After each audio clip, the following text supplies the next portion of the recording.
Hi guys, hope you had a great winter break. Welcome back to the NFL show. I'm Kevin Blekicki. And I'm Nick Veronesi. And we're going to talk about the NFL championship games this week. The winners of these games are going to go and play in Minneapolis in the Super Bowl. So we're going to start off with the AFC championship game between the Jaguars and the Patriots. Nick, what are your thoughts on this one? How do you think it's going to shape out? Well, we've all had our stereotypical David versus Goliath matchups, but this could be one of the biggest David versus Goliath matchups since 10 years ago, actually, when the San Diego Chargers, without LaDainian Tomlinson, without Phillip Rivers, they had to go into New England facing a Patriots team that was previously undefeated. We won't talk further about that, but this could be one of the most exciting AFC Championship games in a while simply because of who is visiting the New England Patriots. The Jaguars have had very little success since their last playoff trip, which happened to also be the 2007-2008 season. Now they go into New England hoping to pull off a giant upset and make it to Super Bowl 52. It certainly would be a huge surprise if Minneapolis saw the Jaguars in the Super Bowl. But let's talk about how they can get there, first of all. The Jaguars' defense is one of the best in the league, but you have to keep in mind, they're playing against a team that has basically an immortal quarterback. Okay. Not to mention, they gave up 42 points against the Pittsburgh Steelers, despite the fact that they still won. So how do you think they'll be able to fix things up against a team whose offense is arguably better than the Steelers? Yeah, well, I mean, the Patriots have 29th ranked defense, so the defense will definitely be something that they got to work on. But one of the keys to beating a team like the Patriots or any team in the past who's had an elite quarterback is you got to be able to chew the clock with the running game. And Leonard Fournette, he's been balling out all year long. He's had a great rookie season. So if they're able to keep keep possession of the ball and not let Tom Brady on the field, and they're not able to turn over the ball, if they trust their defense, they should be able to play pretty well. That being said, Tom Brady, it doesn't matter how well your defense is. Tom Brady is always gonna find those short, quick slant patterns, and he's gonna find those quick receivers. Guys like Chris Hogan, Brandon Cooks. And they also have Deion Lewis, dual threat running back. So this, like I said, this is gonna be a very, very interesting matchup. But we've seen in the past that New England can, in fact, lose at home. They did lose to the Jets with Mark Sanchez and Rex Ryan at the helm. They have a couple losses this year as well. Yeah, and they also lost Week 1 against Kansas City. That Thursday night, that was probably a playoff type atmosphere. So they've proven that they can be a little bit vulnerable at home. But what do you think about the whole thing with Tom Brady and Bill Belichick and that whole off-field distraction? Do you think that that's gonna get in their heads a little bit? Well, you know what I think about the Patriots and how they handle these distractions. Yeah. Bill Belichick is basically a robot when it comes to these. He doesn't, at least in the public eye, he doesn't let anything get to his mind. And we even mentioned earlier in the week how Jacksonville was already guaranteeing that they were going to beat the Patriots, go to the Super Bowl. They've already said they're not worried about that. And that's a big story because Pittsburgh had said they were already focused on the New England Patriots before even realizing they couldn't beat Jacksonville. So clearly there's a difference between the Steelers and the Patriots in terms of the mindset heading into their current game that they're at. Yeah, and they also, they do have their 29th ranked defense, but they do have James Harrison. And I saw those videos on Instagram. He's looking pretty swole, I'm not going to lie. So he could be an X factor. He might not be out there every single play, but if there's like a key third down and they need to stop, he might be the guy that might be able to make the play that seals the game for them. Did I mention he had 2 sacks against the Jets Week 17? We're not going to talk about that. Anyway. So who do you think's going to win this game? What we haven't talked about is Blake Bortles. The Patriots defense might not be great yardage-wise, but they do really well when they're getting backed up near the end zone. So Blake Bortles is going to be very big because we all know who the biggest threat is on offense in Leonard Fournette. He's going to have to throw a lot, especially in the red zone, if the Jaguars want any chance at catching the Patriots' offense. They're going to need to make sure their offense is on pace with a team that clearly knows how to play offense.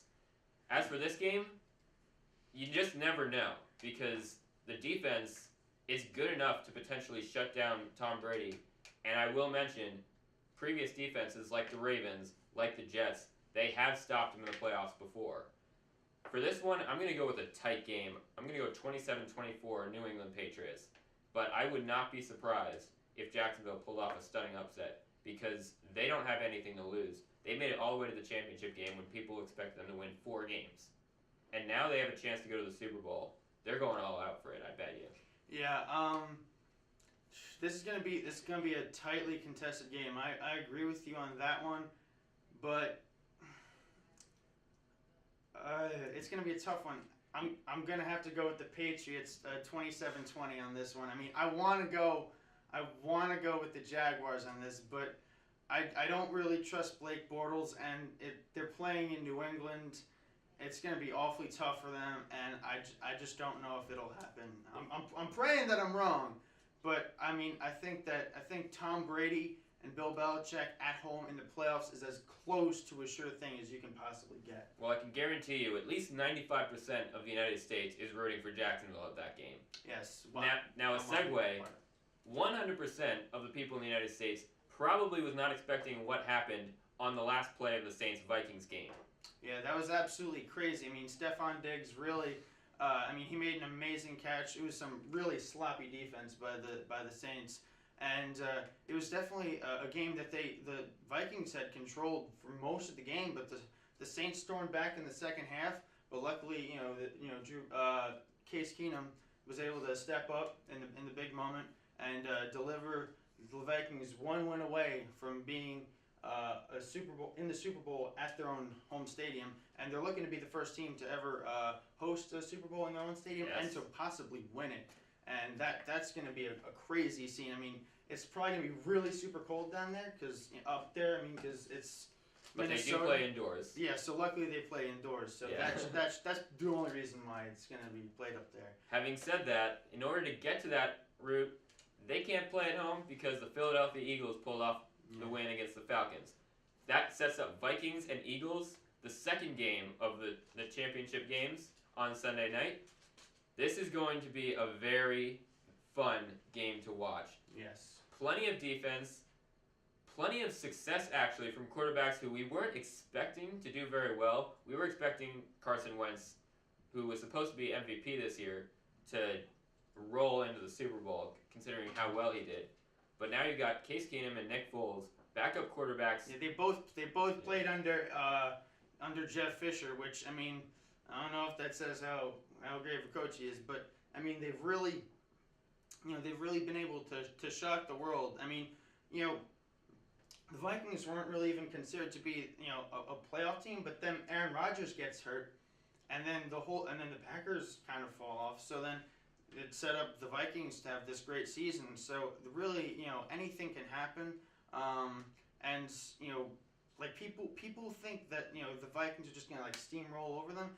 Don't count out the Eagles. I mean, Nick Foles threw 7 touchdown passes in a game, and really not a lot of people remember that. I actually forgot until I saw it last week. But this is a team that really shouldn't be slept on. They have Alshon Jeffrey, former Gamecock, and they also have Jay Ajayi, and they have Zach Ertz at tight end position. So, I mean, and not to mention Fletcher Cox they have on defense. Yep. So they have it's going to be a really tough game for the Vikings. And it should be very closely contested. Now that you mentioned Fletcher Cox and the defense, these are two teams that have, at least this year, if not historically, have been very good defensive units. The Vikings have been one of the top defenses in the league for the past 3 or 4 years. And then the Eagles, we all saw what happened after Carson Wentz got hurt. The defense stepped up big, and especially in the divisional game against the Falcons, maybe with a little bit of luck. But even if they had given up the touchdown, they would have given up just 17 points, or maybe 18 points if they went for 2. But this could be a defensive battle between two teams that have proven time after time that they know how to stop the run, know how to sack a few times. And I wouldn't be surprised if we saw a second version of the Falcons-Eagles game. I don't know if I'm going to go 15-7. Maybe I'll try and squeeze the gap a little bit. How about 16-14? 16-14. This one is going to the Philadelphia Eagles. Really? Yep. I know everyone says they're the underdogs. They've embraced that role with the dog mask. It's actually crazy that they were the #1 seed in their conference, and they haven't been favored. They haven't been really. It's because of the injuries. Yeah. They have Carson Wentz, obviously. They also had an offensive lineman. I think it was something Peters. Jason Peters. He was I think he was the left tackle. He got hurt.